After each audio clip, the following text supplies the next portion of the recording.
4 particles move at the same speed in the direction perpendicular to the same magnetic field. Which particle is deflected the most?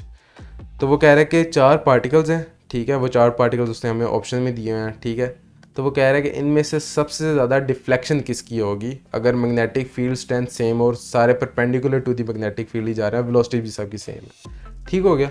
तो हमने पीछे एक relation जो है वो derive किया था, उस रिलेशन में हमने क्या निकाला था, जो कर्वेचर है वो बेसिकली ये, अगर कर्वेचर है तो जो सबसे ज़्यादा कर्व है, ठीक है, ये मोर कर्व्ड है और ये, ठीक है, लीस्ट कर्व्ड है, ठीक है।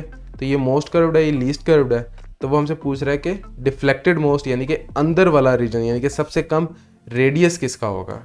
हमें पता है कि रेडियस डायरेक्टली प्रोपोर्शनल होता है मैस के। पिछले केस में हमने radius directly proportional to the square root of mass किया था, उसमें हमने कहा था कि काइनेटिक एनर्जी कांस्टेंट है, ठीक है। यहाँ पे काइनेटिक एनर्जी कांस्टेंट नहीं, यहाँ पे उसने कहा है कि वेलोसिटी सेम है। तो अगर वेलोसिटी सेम है तो r directly proportional to the m होगा, ठीक है। तो हमारे पास सबसे ज़्यादा मैस जो है वो, सबसे कम मैस किसका है, वो हमारे पास इलेक्ट्रॉन का है। तो यहाँ पे हमारे पास बीटा जो है वो मोस्ट डिफ्लेक्टेड होगा।